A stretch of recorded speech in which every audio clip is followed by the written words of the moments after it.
Welcome to வெற்றிவாக YouTube channel. நான் உங்கள் சுல்ஃபிகர். ரொம்ப நாளா ஒரு கொசு காது பின்னாடி அப்படியே கத்திக்கிட்டே இருக்குது. இது அடிக்கணுமா வேணாமா அப்படிங்கிற யோசனையில இருந்துகிட்டு இருந்தோம்.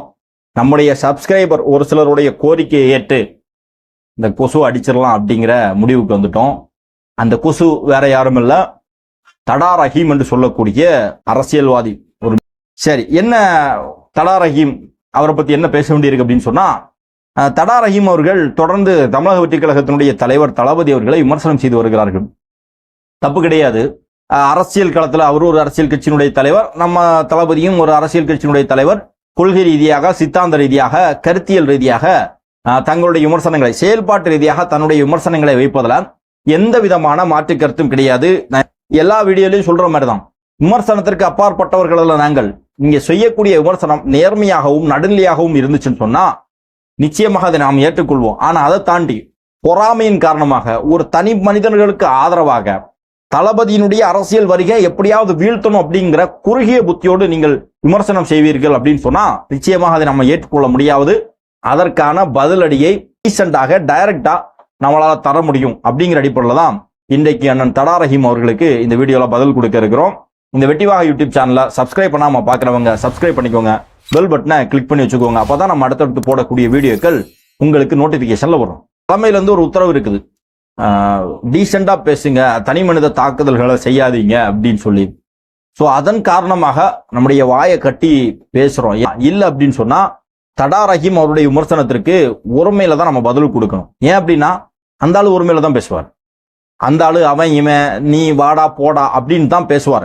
அப்ப அதே மாதிரி தான் நம்ம பதில் கொடுக்கணும் அப்படிங்கிற இருக்குது. ஆனா நாம சில விஷயங்களை கற்றிருக்கிறோம். நமக்குன்னு ஒரு டீசென்சி இருக்கு, நமக்குன்னு ஒரு பார்வை இருக்கிறது. நம்முடைய சப்ஸ்கிரைபர் எல்லாருமே டீசென்டான ஆள்கள். ஸோ அவங்களுக்கும் முகம் சுளிக்காம அவங்க பார்க்கணும் அப்படின்னு சொன்னா எந்த அளவுக்கு நேர்மையாக நம்முடைய விமர்சனத்தை வைக்க முடியுமோ அப்படிங்கிறதான் நம்முடைய கொள்கை. அந்த அடிப்படையில அண்ணன் தடா ரஹீம், அது மட்டும் இல்ல அவர் வச்சிருக்கக்கூடிய தொப்பிக்கும் அந்த தாடிக்கும் அதற்கு ஒரு மரியாதையை கொடுத்து நாம பேசுறோம்.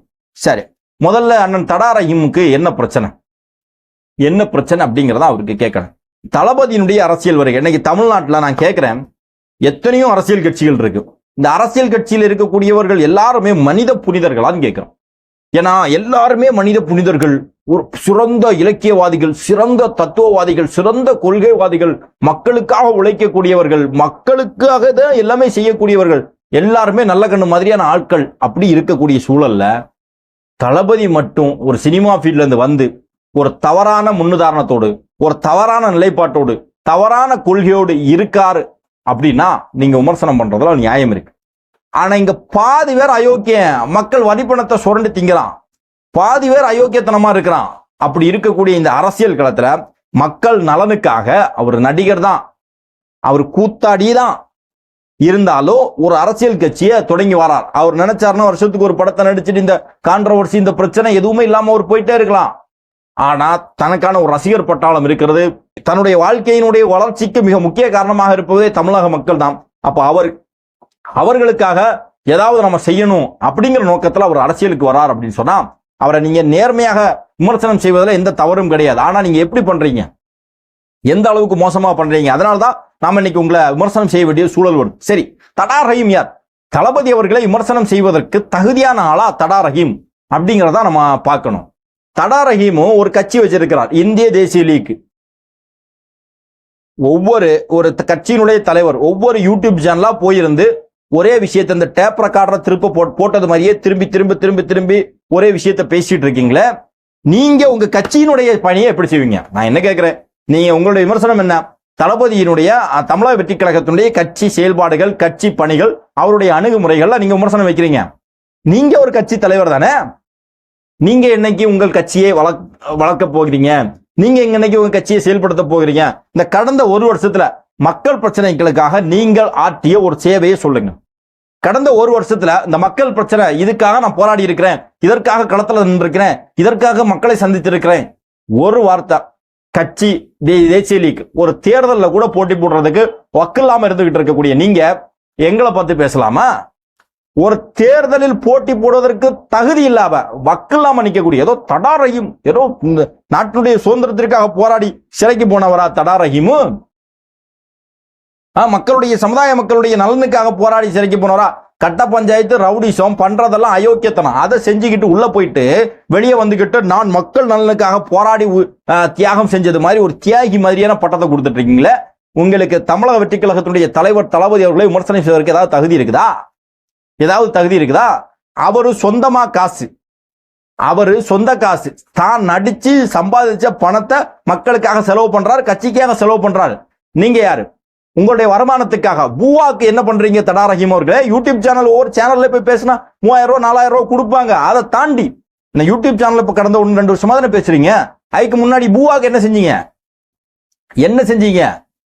சிறைவாசிகளுடைய பெயரை சொல்லி, அப்பாவி சிறைவாசிகள் சிறையில் இருக்கிறார்கள், அவருடைய வழக்குக்காக அவர்களுடைய செலவுக்காக சொல்லி சமுதாய மக்களிடம் காசை செலவு பண்ணி, எப்படி ஆதரவு கொடுத்திருக்கக்கூடிய நாம் தமிழர் எப்படி திரள் நிதி பிரிக்குதோ அதே மாதிரி சமுதாயத்தினுடைய பேரை சொல்லி சமுதாய இஸ்லாமிய சகோதரர்களிடமிருந்து பள்ளிவாசலாக ஏறி கலெக்ஷன் பண்ணி அதுல தங்களுடைய வாழ்க்கையை நடத்தி கொண்டிருக்கக்கூடிய தடா ரஹீம் தளபதி விஜயை பத்தி பேசுறதுக்கு ஏதாவது தகுதி இருக்கா உங்களுக்கு?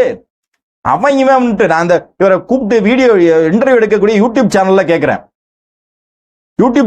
அப்படி என்ன தியாகத்தை செஞ்சுட்டான், என்ன இதை செஞ்சுட்டாரு சொல்லி அவரை கூப்பிட்டு நீங்க இன்டர்வியூ எடுக்கிறீங்க? ஒரு இன்டர்வியூல பேசுறதுக்கு தராதரம் இருக்குதா? மேல பேசுறாரு, அவரை கூப்பிட்டு வந்து மறுபடியும் நீங்க இன்டர்வியூ எடுக்கிறீங்களே, இதுதான் உங்களுடைய தராதரமான்னு கேட்கிறோம். இதுதான் உங்களுடைய சபை நாகரிகத்தை நீங்க பேணக்கூடிய விஷயம். இது அதுல கண்டென்ட் இருக்கு அப்படின்னா எவன வேணா கூப்பிட்டு நீங்க இன்டர்வியூ எடுப்பீங்களா? கேட்கறதுக்கு பதில் சொல்ல முடியுமா உங்களால? சமுதாயத்தினுடைய பெயரை சொல்லி சிறைவாசிகளுடைய பெயரை சொல்லி 5-10 கலெக்ஷனை பண்ணி வயர் வளர்த்து கொண்டிருக்கக்கூடிய தடா ரஹீமுக்கு தளபதி விஜய் அவர்களை பத்தி பேசுறதுக்கு எந்த தகுதியும் கிடையாது. ஏதாவது இருக்குதா? என்ன பண்றீங்க நீங்க? அரசியல் கட்சின்னு சொல்லி ஒரு லெட்டர் பேடை வச்சுக்கிட்டு சமுதாயத்துக்காக நாட்டுக்காக என்ன உழைக்கிறீங்க? கட்ட பஞ்சாயத்து பண்றீங்க, ரவுடிசம் பண்றீங்க, காதல் திருமணம் செஞ்சுட்டு ஒரு கல்யாணத்துக்கு 10,000 15,000 25,000 வாங்கி பொழப்பு நடத்தக்கூடிய தடா ரஹீமுக்கு விஜய் அவர்களை பத்தி பேசுறதுக்கு என்ன தகுதி இருக்குது? என்ன தகுதி இருக்கு? என்ன நீங்க சேவையை செஞ்சு டெய்லி உங்களுடைய அரசியல் கட்சின்னு வச்சுக்கிட்டு அலுவலகத்துல போய் இருந்துகிட்டு அப்படியே சேவையை செஞ்சு தள்ளுறீங்களா நீங்க? என்ன செய்றீங்க நீங்க? தமிழக வெற்றி கழகம் அவருடைய தம்பிகள் தினம் மக்களுக்காக களத்தில் நின்று போராடுறான், உழைக்கிறான். முதல்ல ஒரு கட்சிங்கிறத உங்களுக்கு, உங்க கட்சியில எத்தனை பேர் இருக்கிறான்? ஆனா உங்களுடைய தைரியத்தை நான் பாராட்டுறேன். உங்களுடைய அந்த மன தைரியம் இருக்கு தெரியுமா? அந்த தோல் கட்டின்னு சொல்லுவாங்க எங்க ஊர்ல, ஏன்னா சொரணையே இல்லாம இருக்கும் தெரியுமா? அதை நான் பாராட்டுறேன். நாம் தமிழர் கட்சிக்கு ஈரோடு கிழக்கு இடைத்தேர்தல் நீங்க போய் வாலண்டியரா ஆதரவு கொடுத்தீங்களே, தைரியமா பாராட்டுறேன். உங்க ஆதரவாளர்கள் போட்ட ஓட்ட கடைசி வரைக்கும் என்ன இல்லையா? கடைசி வரைக்கும் என்ன இல்லையே? சீமானும் எதிர்பார்த்துட்டே இருந்தார், அப்படி கையை கட்டிட்டு வரும் தம்பி தடா ரஹீம் ஆதரவு கொடுத்திருக்கிறாரு, அப்படியே தடா ரஹீமுடைய ஆதரவாளர்களுடைய ஓட்டெல்லாம் அந்த 25,000 ஓட்ட கடந்து எண்ணுவாங்க அப்படின்னு யோசிச்சுட்டே இருக்கும்போது கடைசி வரைக்கும் என்ன இல்ல. கடைசியில பார்த்தா தடா ரஹீமுக்கு அங்க ஆளே இல்லை அப்படிங்கிற தகவல் வருது. நீ வயசுக்கு வந்தா என்ன, வயசுக்கு வராம போனா என்னன்னு ஒரு காமெடி வந்த மாதிரி, ஈரோடு கிழக்குல நீ ஆதரவு தந்தா என்ன, ஆதரவு தராட்டா என்ன, நீ ஆதரவு கொடுக்காம இருந்தா கூட அந்த ஆள் இன்னும் ஒரு 5,000 ஓட்டை வாங்கியிருப்பாரு. தடா ரஹீம் ஆதரவு கொடுத்த உடனே எது இந்த ஈனாம் பேச்சுக்கு மரப்பட்டி கூட்டான்னு சொல்லி மலையாளத்துல ஒரு பழமொழி உண்டு. ஈனாம் பேச்சின்னு ஒரு மிருகம் உண்டு, மரப்பட்டின்னா மரத்துல இருக்கக்கூடிய நாய். ஈனாம் பேச்சுக்கு மரப்பட்டி கூட்டான்னு சொல்லிட்டு ஒரு பழமொழி சொல்லுவாங்க நம்ம ஏரியாக்கள்ல இருக்கக்கூடிய, அதுல குறிப்பாக அந்த முஸ்லீம்கள் ஏரியாக்கள்ல பேசுவாங்க. அதாவது ஒரு அயோக்கியனுக்கு இன்னொரு அயோக்கியம் கூட்டா அப்படின்னு சொல்லி அந்த மாதிரி ஆயிப்போச்சு. எது சீமானுக்கு தடா ரஹீம் ஆதரவா, அப்போ ஓட்ட மாத்தி போடு அப்படின்னு சொல்லி போட்டு சீமான் டெபாசிட் வாங்குவதற்கு வழிவகையை தடுத்தது அண்ணன் தடா ரஹீம். ஆமா, அந்த அளவுக்கு தடா ரஹீமுக்கு சமுதாய மக்கள் மேல மிகப்பெரிய பேர் இருக்குது. அப்பாவி இளைஞர்கள் கட்சியில பாதி பேர் மேல வழக்கு, அப்பாவி இளைஞர் தளபதி அரசியல் அற்றவர்களை, கொள்கையற்றவர்களை ஒரு கொள்கையின் பால் கொண்டு வந்து, அரசியல் பால் கொண்டு வந்து மக்களுக்கு நன்மை செய்ய ஏவுகிறார். ஜனநாயக பாதையில மக்கள் நன்மை செய்வதற்கு இளைஞர்களை ஏவுறார். தடா ரஹீம் நீங்க என்ன செய்றீங்க? உங்க கட்சியில பாதி பேர் சிறையில் இருக்கிறான். ஏதோ உங்க கட்சியினுடைய மாநில இளைஞரணி செயலாளரா அல்லாஹ்சிக்குன்னு சொல்லக்கூடியவர் சிறையில் இருக்கிறாரு. என்ன செஞ்சுட்டு? நாட்டிற்காக, தேசத்திற்காக, விடுதலைக்காக போராடி உள்ள போனாரா? இளைஞர்களை அரசியல் படுத்தி இளைஞர்களை சமுதாய நோக்கத்தோடு சமுதாயத்தின் மேல அவர்களுக்கு ஒரு ஆவலை ஏற்படுத்தி மக்களுக்கு நல்லதை செய்யணும், மக்களுக்கு நன்மை செய்யணும் சொல்லி ஏவக்கூடியவர் தளபதி அவர்கள். உங்க கட்சிக்காரன் பாதி பேர் சிறையில் இருக்கிறான். கட்ட பஞ்சாயத்து ரவுடிசம் பண்ணி உங்க மாநில இளைஞரணி செயலாளர் அல்லாசிக்கு உள்ள போயிருக்காரு. நீங்களே 2 வருஷமா உள்ள போயிட்டு தான் இருந்தீங்க. இன்னும் சொல்ல போனா நான் தமிழ்நாட்டில் உளவுத்துறையினுடைய காட்டி கொடுக்கக்கூடிய வேலையை தடாரஹீம் தான் செய்கிறார். ஆமா, உளவுத்துறையினுடைய கட்டுப்பாட்டில் தடாரஹீம் இருக்கிறார். தடாரஹீம் உளவுத்துறையினுடைய கட்டுப்பாட்டில் உளவுத்துறை சொல்றதை கேட்டுக்கிட்டு இருக்கக்கூடிய காரணத்தினாலதான் தடாரஹீம் வெளியே இருக்கிறார், இல்லைன்னா உள்ள போயிடுவார். அப்போ காவல்துறைக்கு உளவுத்துறைக்கு அடிமை சேவகம் செய்யக்கூடிய தடாரஹீம் தளபதியை பார்த்து பேசுறதுக்கு எந்த தகுதியும் கிடையாது. என்னுடைய வார்த்தைகள் கொஞ்சம் கடுமையாக இருக்கும். இதெல்லாம் பேச வேண்டாம் நினைச்சுக்கிட்டோம். சீரியஸா சொல்றேன், இதெல்லாம் பேச வேண்டாம். எங்கேயாவது கொஞ்சமாவது சமூகத்தின் மேல ஒரு அக்கறை இருக்கக்கூடிய நபராக நாம பார்த்தோம் உங்களை. அதன் காரணமாக இதெல்லாம் பேசக்கூடாதுன்னு நினைச்சா உங்களுடைய பேச்சு ரொம்ப ஓவரா போயிட்டு இருக்கு, ரொம்ப ஓவரா போயிட்டு இருக்கு. ஏதோ கேட்கிறேன், பழனி பாபா பேரை சொல்றதுக்கு தடாரஹீமுக்கு என்ன தகுதி இருக்குன்னு கேட்கிறேன். ஆனா உன்னா பழனி பாபா சொல்றீங்களா, பழனி பாபாவுடைய பேரை சொல்றதுக்கு உங்களுக்கு தகுதி இருக்குதா? பழனி பாபா இந்த சமூக மக்களை அரசியல் ரீதியாக திரட்டணும், அரசியல் ரீதியாக ஒன்றுபடுத்தணும் அப்படின்னு சொன்னார். சீமான் பழனி பாபா மேல ஒரு அவதூறு பரப்புறார். என்ன பரப்புறாரு? பழனி பாபா சொன்னதாக எல்லா மேடைகளையும் போய் சொல்றார். பழனி பாபா சொன்னார், இன பற்று கொள்ளாதே இன வெறி கொள் அப்படின்னு சொல்லிட்டு சொன்னதாக சீமான் திரும்ப திரும்ப ஒரு பொய்யை சொல்றான். எங்கேயாவது கண்டிச்சீங்களா நீங்க? பழனி பாபா எங்கேயாவது இனவெறி கொள்னு சொன்னாரா?